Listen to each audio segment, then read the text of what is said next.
In the Book of Mormon, Nephi records that when Ishmael died, they buried him in the place which was called Nahom. Not only have researchers discovered the likely location of Nahom, but they've now discovered a burial stone near this very region that dates to Lehi's time that is inscribed the name Ishmael. To appreciate just how crazy and remarkable this find is, let's break down exactly what this artifact is, where it comes from, how it corresponds with the Book of Mormon's Nahom, and what implications it could have for how Ishmael was really buried.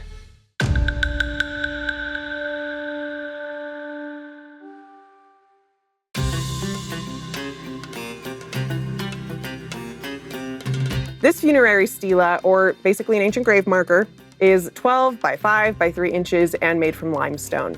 It features a crude carving of a face in a style typical of other burial stones from around this region, and below this face carving are the South Arabian characters YSML with a few vowel markers in between, translated as Yasma'il.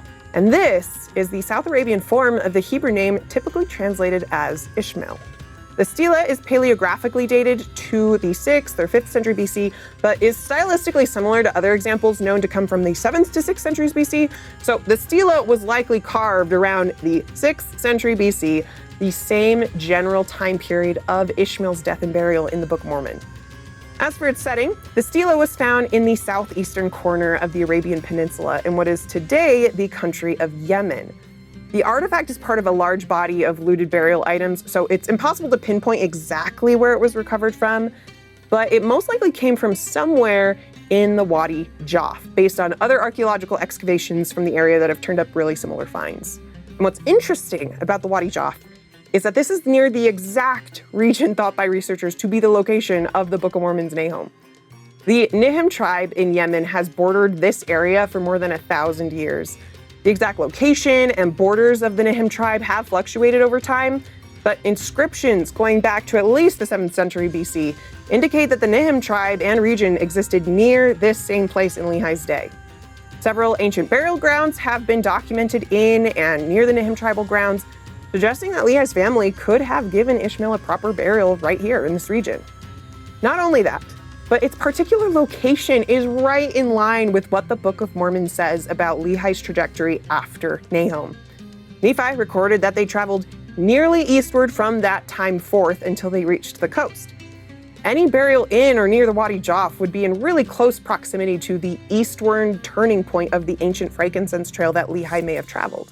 And this type of burial stone likely even fits the demographic profile of someone from Lehi's party. Some scholars believe that funerary stela of this style and type were made by outsiders, people who were not official members of the community, like foreigners and caravaneers. And to better understand the cultural origins of these people, scholars have carefully studied the names engraved on these burial markers. Many have names with a Northwest Semitic and North Arabian origin, or in other words, coming from closer to the land of Israel. This includes the name Ishmael, which is in fact a Northwest Semitic name and not particularly common to this area at this time.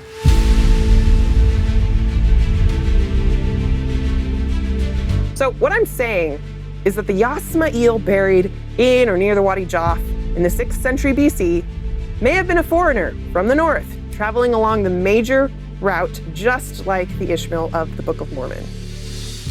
Now, to be clear, it is impossible to determine whether the person buried with this funerary stela was the Ishmael from the Book of Mormon.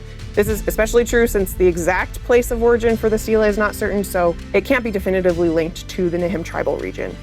But what we can say for certain is that there was an Ishmael who was possibly a foreigner from the north, likely buried near the Nihm tribal region around the 6th century BC, which is around the very time and place that the Book of Mormon indicates. And that is pretty remarkable. To learn more, read evidence number 258 at scripturecentral.org.